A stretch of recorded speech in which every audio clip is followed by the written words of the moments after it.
दिसंबर 1984 में जब तीन दोस्त पब से पार्टी करके अपने घर की तरफ लौट रहे थे तो उन्हें अपने घर की खिड़की से हरे रंग की रोशनी आती हुई दिखाई देती है और ये रोशनी आ रही थी उनके कंप्यूटर से। एक ऐसा कंप्यूटर जो किसी भी नेटवर्क से कनेक्टेड नहीं था। जांच पड़ताल पे ये पता चलता है कि कंप्यूटर में एक मैसेज लिखा है और इस अजीब मैसेज में इनके नाम के साथ साथ इनके लिए एक संदेश लिखा था। शुरू में इन्हें लगा कि किसी ने मजाक किया है, प्रैंक किया है, लेकिन अगले कुछ महीने और मैसेजेस आए और जब इन्होंने रिप्लाई किया तो इन्हें पता चला कि ये मैसेजेस रियल हैं और जिस व्यक्ति ने ये मैसेज लिखे हैं वो उसी प्रॉपर्टी पे कभी रहा करता था। हाँ जी, यानी ये मैसेजेस आ रहे थे 1551 से, साल 1551। पर क्यों, चलो पता करते हैं। अब आगे बढ़ने से पहले मैं एक चीज क्लियर कर दूं कि इस वीडियो में मैं आपको उनके द्वारा रिसीव करे गए मैसेजेस नहीं दिखाने वाला हूं और आप मेरा इशारा समझ सकते हैं कि मैं ऐसा क्यों कर रहा हूं। पर चिंता मत करो, अगर आपको बाल की खाल निकालने का शौक है तो आपके लिए मैं सारी इन्फॉर्मेशन का लिंक इस वीडियो के एंड में दे दूंगा। आप जाके आराम से वो मैसेजेस पढ़ सकते हैं। अब चलते हैं अपनी कहानी पर वापस। ये सच्ची घटना है इंग्लैंड वेल्स डूडलस्टोन गांव की। तीन दोस्त कैन, डेबी और निक जैसे ही नए घर में शिफ्ट होते हैं उनके साथ अजीब अजीब चीजें होनी शुरू हो जाती हैं, जैसे घर के फर्श पे और दीवारों पर फुटप्रिंट्स, घर के सामान का अपने आप एक कोने में इकट्ठा हो जाना और रात के समय घर में किसी के चलने की आवाजें आना। पहला मैसेज आने के बाद एक दिन जब तीनों एक ट्रिप से लौटकर वापस आए तो उन्होंने पाया कि उनके कंप्यूटर में एक फाइल सेव हो गई है, अपने आप सेव हो गई है, जिस फाइल का नाम था REATE।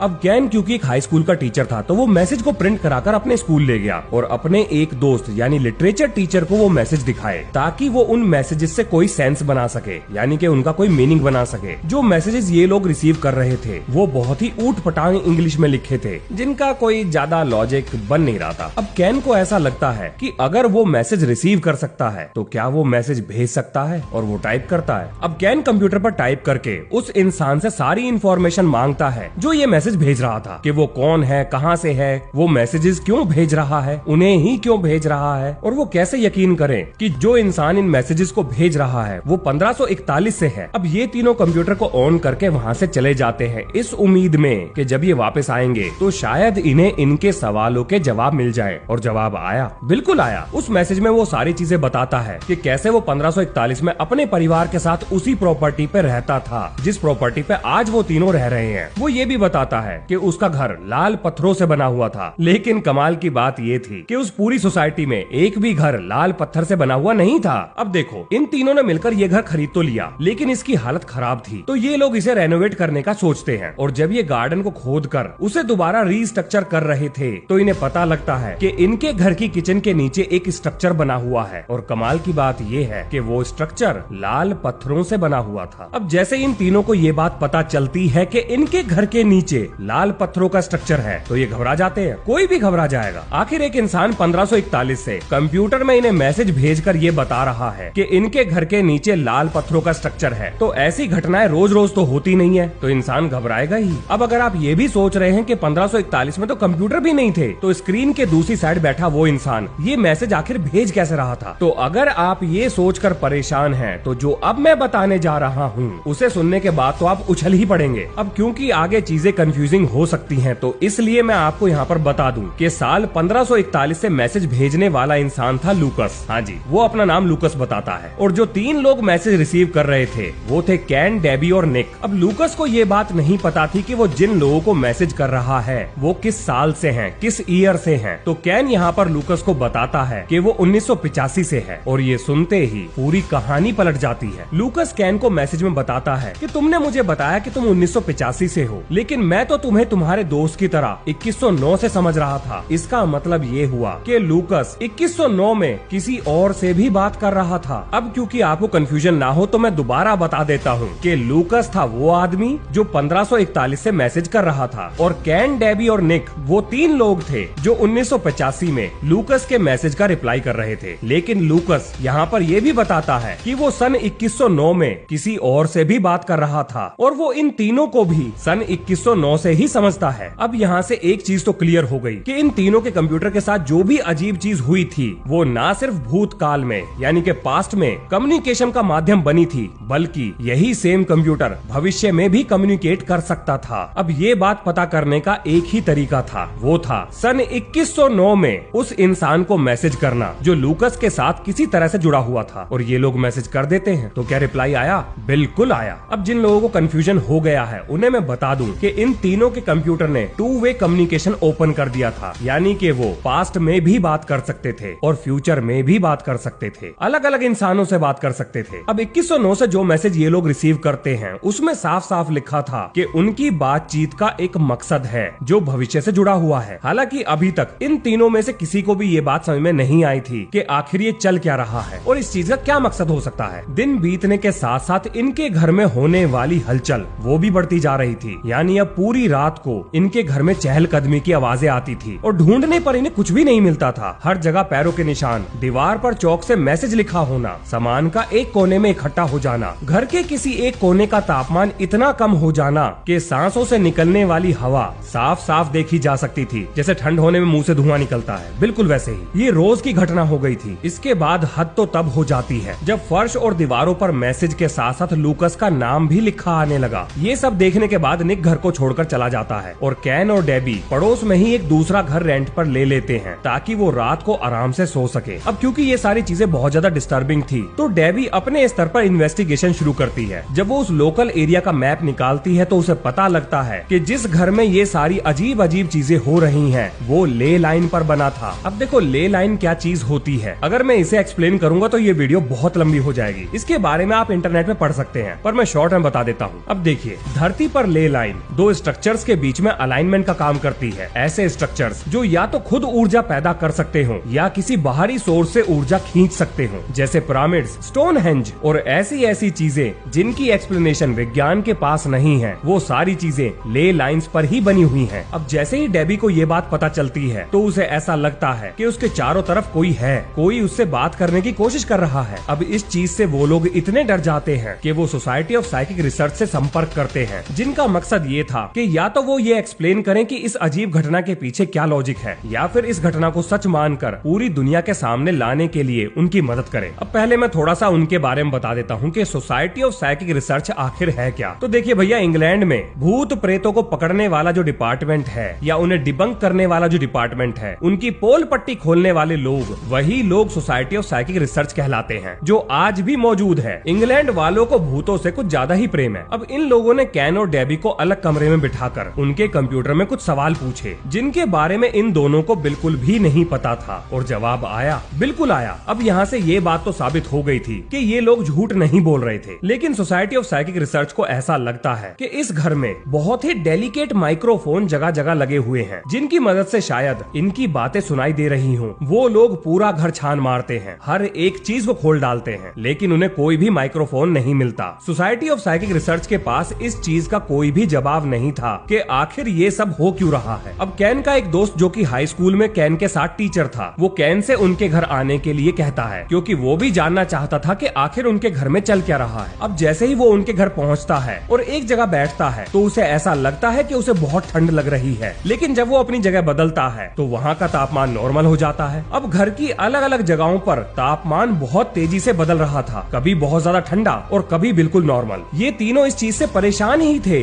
कि इन्हें एक और मैसेज कंप्यूटर पर मिलता है जिसमें लूकस बताता है कि उसे लोकल शेरिफ ने गिरफ्तार कर लिया था, वो भी ये आरोप लगाकर कि वो आत्माओं से बातें करता है। अब ये सब सुनकर कैन और डेबी को ऐसा लगता है कि ये कोई पास्ट फ्यूचर का चक्कर नहीं है बल्कि कोई फ्रॉड चल रहा है। आखिर इतनी सारी अजीब चीजें एक साथ कैसे हो सकती हैं? उन्हें लूकस की आइडेंटिटी पर ही शक हो जाता है। तब लूकस कहता है कि मैं तुम्हें कुछ किताबों की लिस्ट देता हूँ जो तुम्हें ब्रेसेनॉज कॉलेज की लाइब्रेरी में मिलेंगी और क्योंकि मैंने उस कॉलेज से पढ़ाई की है तो ये किताबें ये बात साबित कर देंगी कि मैं झूठ नहीं बोल रहा हूँ। अब लूकस की ये बात सुन के कैन और डेबी का दोस्त पीटर लाइब्रेरी में जाके पता करता है और उसे वो किताबें मिल जाती हैं, बिल्कुल एग्जैक्ट वैसी ही जैसी लूकस ने बताई थी। तो इसका मतलब लूकस झूठ तो नहीं बोल रहा था। अब कैन लूकस से पूछता है क्या उनके घर में ये सामान लूकस इधर उधर कर रहा है? तब लूकस कहता है नहीं, ये काम वो नहीं कर रहा क्योंकि बिल्कुल सेम काम उसके साथ भी हो रहा है, पास्ट में हो रहा है। तो अब सब मिलकर इस नतीजे पर पहुंचते हैं कि हो सकता है इन चीजों के पीछे सन 2109 से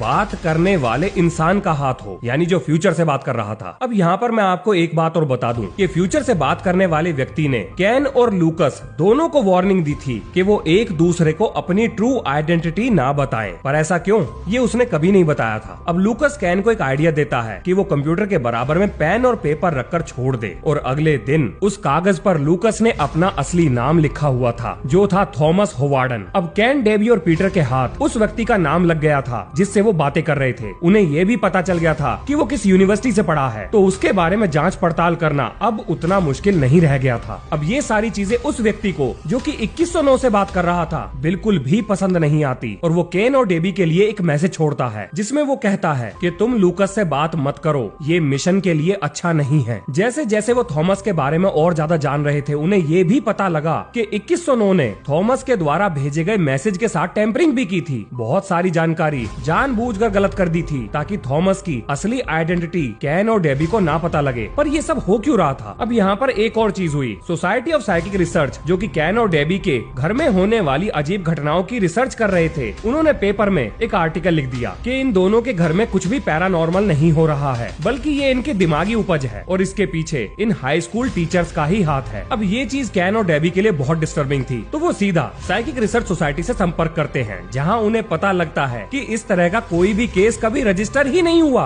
यानी कि उनके डिपार्टमेंट से कभी भी कोई भी उनके घर पे इन्वेस्टिगेशन करने गया ही नहीं। जब उन्हें लोकल न्यूज़पेपर की कटिंग दिखाई गई तो साइकिक रिसर्च वाले बताते हैं कि जिन लोगों ने पेपर में ये आर्टिकल दिया था, उन्हें साइकिक रिसर्च वाले जानते भी नहीं, और जो 2 बंदे उनके घर पर जांच पड़ताल करने आए थे, उस नाम के लोग कभी भी उनकी ऑर्गेनाइजेशन का हिस्सा नहीं थे, मानो जैसे उनकी आइडेंटिटी ही मिटा दी गई हो। अब इस चीज ने केन को बिल्कुल फ्रस्ट्रेट कर दिया था। अब केन और डेबी को थॉमस की तरफ से एक मैसेज आता है जिसमें लिखा था कि मेरे साथ जो भी कुछ हो रहा है, मैं इसके ऊपर एक किताब लिखूंगा कि मैंने कैसे भविष्य के लोगों से बात की और उनके बारे में जाना। मैं जिस सोसाइटी में रहता हूँ वहाँ लोगों को मेरी बातें समझ में नहीं आती, इसीलिए मैं वो सोसाइटी छोड़कर जा रहा हूँ। लेकिन एक दिन आएगा जब तुम्हें मेरी लिखी हुई किताब जरूर मिलेगी, जो कि तुम्हारे समय से तुम्हारे बारे में 400 साल पहले लिखी जाएगी, और उस किताब के मिलने के बाद दुनिया हम दोनों पर यकीन करेगी। इसके बाद 2109 से एक मैसेज आता है जो कहता है कि थॉमस ने अपनी किताब लिख ली थी और उसे लिखने के कुछ साल बाद ही वो मर गया, लेकिन उसने अपनी किताब छुपा दी जो कि जल्दी मिलने वाली है। अब यहाँ पर ये नहीं बताया गया कि वो किताब मिल चुकी है, यानी कैन और डेबी के टाइम में मिल चुकी है, या वो भविष्य में खोजी जाएगी। और इसके बाद 2109 कहता है कि अब दोबारा मैसेज लिखने की जरूरत नहीं है, हमारा काम खत्म हो गया और तुम लोगों को बहुत कुछ करना है। अब कैन पूरी बात समझ गया था, उसे ये समझ में आ गया था कि उसे भी एक किताब लिखनी पड़ेगी ताकि पास्ट में लिखी गई किताब फ्यूचर में लिखी गई किताब के साथ जब मैच की जाए तो ये कंफर्म किया जा सके कि ऐसा कुछ हुआ था। और कैन एक किताब लिखता है जिसका नाम है द वर्टिकल प्लेन, जिसका लिंक आपको कम्युनिटी पोस्ट और विज्ञान रिचार्ज के व्हाट्सएप चैनल पर मिल जाएगा। अपनी किताब को लॉन्च करने के बाद कैन और डेबी बहुत सारे टीवी शोज और टॉक शोज का हिस्सा बनते हैं, और बीबीसी ने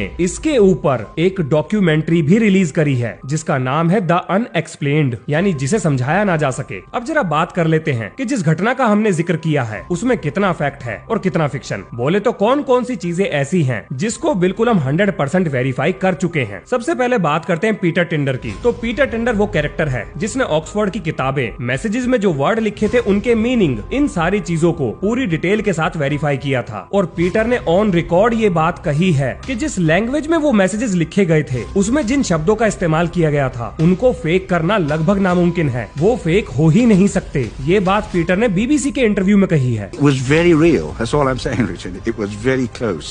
The kind of thing that you could not doubt. If somebody was doing this as a hoax, they would have had to do one hell of a lot of research to organize this. All right, it could have been done. Somebody spent a long time doing this in advance.